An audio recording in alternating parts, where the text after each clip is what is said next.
ትዕቢት ላይ መጥቶ ጥፋተኛ እንደሆንክ አይከስህም። ለዚህ ነው ብዙ አገልጋዮች ይገባኛል ብለው ነው የሚያስቡት። ልክ ነው። በምድር ላይ በደንብ ከብረ በደንብ የምድር አካሎች በሚሄዱበት አይነት መንገድ እግዚአብሔር መንፈስ እኔ ጋር ስላለ ይገባኛል ብለው በትዕቢት እንዲሆኑ ያደረጋቸው የሚከሳቸው የሚወቅሳቸው የለም። ራሱን የመውቀስ አያውቀውም ሲጀምር ተፈጥሮ ስለሆነ እሱ ራሱ። ዛሬ የልብን ትዕቢት የልብን ኩራት ከኔም ስሰብክ ለራሴም ነው ሁል ጊዜ ጌታን እምለምነው። ምክንያቱም የመጣንበት ስፍራ በጣም ከባድ ነው። በጣም የራሳችን አምላክ ነበርን። የመጣንበት ቦታ ሲነኩን ክብር ሲሪየስ ጉዳይ ነው። አርቶ ዓለም ላይ ሲሪየስ ጉዳይ ነው። ስለዚህ ሁል ጊዜ እግዚአብሔር እንዲያዋርደኝ ፈቅዳለሁ ፈልጋለሁ። መቼም ሰው ነኝና አንዳንዴ ያው ልል እችላለሁ፣ ግን ተመልሼ እና ለኔም ለእናንተም ነው የምሰብከው የትዕቢትን መንፈስ ዛሬ እንዲነቅልልን፣ የልብ ኩራት እንዲነቀል፣ በእግዚአብሔር ፊት ራሳችንን የማዋረድ አቅም እንድናገኝ። ሃሌሉያ ሃሌሉያ።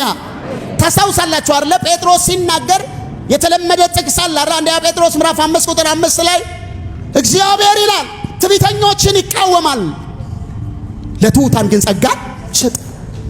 ስለዚህ እያልኳችሁ ያለሁት ከጸሎት በፊት የሚቀድመው ራስን ማዋረድ ነው።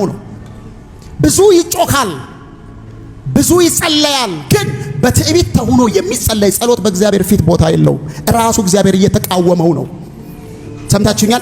ለምን ትዕቢተኞችን እግዚአብሔር ምን ይላቸዋል? ይቃወማል። ስለዚህ ከትዕቢት ጋር የሆነ ማንኛውም ነገር እግዚአብሔር ራሱ እየተቃወመው ነው። ስለዚህ እግዚአብሔር ይርዳን በዚህ አቅጣጫ ላይ። አረ አሜን። አብሶ ስንቆይ የሚፈጠሩ ነገሮች በእግዚአብሔር ቤት ስንለማመድ የቻለን ሲመስለን የበቃን ሲመስለን 16 ጥቅሶች ያወቅን ሲመስለን፣ አረ 16ማ ብዙ ነው ነው። ክብሩ ይገለጣል፣ ኃይሉ ይገለጣል፣ እሳቱ ይገለጣል። እኔ አስታውሳለሁ የዛሬ 10 ዓመት 9 ዓመት 8 ዓመት እንዴት እግዚአብሔር ከነ ጉድለታችን ከነ ድካማችን በኃይል ሲመጣ አይቼዋለሁ። ለምን ሲባል ሁሉም ለራሱ ያለው ቦታ ትንሽ ስለነበረ፣ እየቆየ ሲሄድ ግን እከሌ ከከሌ እንደሚሻል እከሌ ከከሌ ትናንት መጥቶ እንደዚህ ሆኖ ወደሚል ሲመጣ እግዚአብሔር የማይወደው ነገር ትዕቢት ነው ወገኖች፣ ትምክት ነው፣ የልብ ኩራት ነው። በውጭ የማይገለጥ በውስጥ ግን የሚታይ ለመዋረድ ዝግጁ ያልሆነ ማንነት ዛሬ እግዚአብሔር ይስበረው። ይሄን መንፈስ ከናንተ ላይ ከኔ ላይ ብቻ ከምድር ላይ ይስበረው። ያው ምድራችን ቤተክርስቲያን ከተፈወሰች ምድሪቷን ይፈውሳል እግዚአብሔር። ሃሌሉያ። እስኪ አሜን በሉኛ። ሕዝቤ ቢበድል እንዲህ ቢያደርግ ዝናብ ቢከለክል ኩብኩባ ቢልክ ራብ ቢልክ ራሱን አዋርዶ አያችሁ፣ ራሱን አዋርዶ ቢጸልይ ፊቴን ቢፈልግ ከሰማይ ምን እላለሁ? ሰማይ። ዛሬ ለአንድ ሰው መልእክት አለኝ። በትህቶች ላይ የሚፈስ እግዚአብሔር ጸጋ ዛሬ ይመጣል። በትህትና መንፈስ ዛሬ እግዚአብሔር ይነካቸዋል። በኢየሱስ ስም ይነካቸዋል። ሃሌሉያ። ስለዚህ ምን እያልክ ነው? በትዕቢት ሆኖ መጸለይ። ምን እያልክ ነው? በትዕቢት ሆኖ መስበክ፣ በትዕቢት ሆኖ የሆነ ነገር መምራት። ግን ሽፋኑ መንፈሳዊ በጣም የሚያማምሩ ቃላቶች፣ የሚያማምሩ ወርዶች እግዚአብሔርን አይማርኩትም። እነሱ እግዚአብሔር የሚማርከው የተሰበረ ልብ ነው አይደል ያለው? 65 ምዕራፍ ሙሉ ጮሆ 66ኛው ላይ እኮ ኢሳይያስ ዘጋው። ምን ብሎ? እግዚአብሔር ግን አለ ወደ ትሁቱ በቃሌ ወደሚንቀጠቀጠው ወደዛ ሰው እመለከታለሁ አለ ይላል። ከኔ ጋር ናችሁ? ስለዚህ ዛሬ እግዚአብሔር የሰይጣንን ይህንን ዘር ከቤተ ክርስቲያን ላይ ይንቀለው። ይኸውላችሁ አንዱ የስተት ትምህርት የሚያስቱ መናፍስቶች ከአጋንንት ትምህርት ጋር ደርበው የሚሰሩት ነገር ቢኖር የሰውን አይምሮ አዎ ልክ ነው የሚል መቀበል እንዲችል የመስራት ስራ ነው የሚሰሩት። ምን ማለት ነው? አገልጋይ ነኝና ጋርድ ይገባኛል፣ አገልጋይ ነኝና ክብር ይገባኛል፣ አገልጋይ ነኝና እንዲና እንዲያ። ጳውሎስ የጻፈው እጥፍ ክብር ይገባቸዋል የሚለውን አውድ ባልጠበቀ በኔጌቲቭ ለምን ሲባል ይገባኛል የሚል ትዕቢተኝነት፣ ትምክት፣ እበልጣለሁ ባይነት እግዚአብሔር ይሄን ይቃወመዋል። ወደዳችሁም ጠላችሁም እነዚህ ሰዎች እኔን ጨምሮ እንዴት መጀመሪያ ጌታ የእግዚአብሔር ጸጋ ወደኛ መጣ? እንዴት ነበረ? ዝቅ ብለን አልነበር እንዴ? እኔን መረጥከኝ ብላችሁ አልነበር?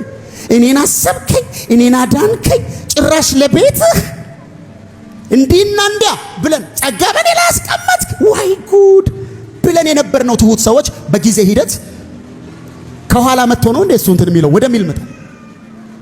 ብዙና እንዲና እንዲያ ያው ታውቁታላችሁ። ከተማውም ብዙ ስላይ አልቆይ፣ ግን የይገባኛል መንፈስ ዛሬ የተሰበረ ይሁን። እስቲ እግዚአብሔር ትዕቢተኞችን ይቃወማል በሉ። እስቲ ለትሁታን ጸጋን ይሰጣል በሉ። እስኪ አሜን። ጴጥሮስ 5:6 ላይ አንድ ቁጥር ወደ ዝቅ ስትሉ ከኃይለኛው ከእግዚአብሔር እጅ በታች ራሳችሁን አዋርዱ ይላል። very important point። ቤተክርስቲያን በጣም በትዕቢት ተሞልታለች። አገልጋይ ላገልገረ በኢየሱስ ምሕረት አድርግልን አባት ሆይ። በእውነት አይሆንም። እግዚአብሔር ከማይችለው ነገር አንድ ነገር ራሱን መዋሸት ነው። እግዚአብሔር እውነትን ዋሽቶ መሄድ አይችልም። እኔና እናንተ ባለማየት ልናልፍ እንችላለን። እሱ አለማየት አይኖቹ በምድር ሁሉ ናቸው። ሁሉን ያያል፣ ልብን ይመረምራል፣ ያውቃል። የትዕቢትን መንፈስ በኢየሱስ ስም ይስበርልን። ከኃይለኛው ከእግዚአብሔር እጅ በታች ራሳችሁን ምን በሉ አዋርዱ። አጠገባችሁ ያለውን ሰው የትዕቢት ብቸኛ መፍትሄ ራስን ማዋረድ ነው በሉት።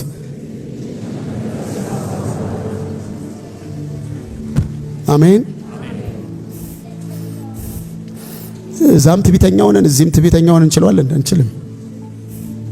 እዚህ አንድ ብቻ ነው ያለው፣ ከፍ ያለ አንድ ብቻ። ስለዚህ እግዚአብሔር ራስን በማዋረድ ይባርካችሁ። ምን ያህል ሰው አሜን እንደሚለኝ ባላቅም እግዚአብሔር ይባርካችሁ። ሃሌሉያ አሜን ነው ወይ? ባይዘው ወይ ከትዕቢት ጋር ሁሉ ሰው ፊት ለፊት የሚጋፈጥባት ሚኒት አለች። ሁሉ እያንዳንዱ ሰው በልኩ የሆነ ሰው ሲያዋርደው፣ የሆነ ሰው የሆነ ነገር ሲለው በኤኒሚስ አለ ሁሉም። ያቺ በጣም ጥሩ ሞመንት ናት፣ ዝቅ ለማለት ራስን ለመፈተሽ። በስጋ እንዳልገለጥ አይባልም። የምን በስጋ መገለጥ? በመንፈስ ነው የምትገለጠው። አንዳንዴ ጎጭ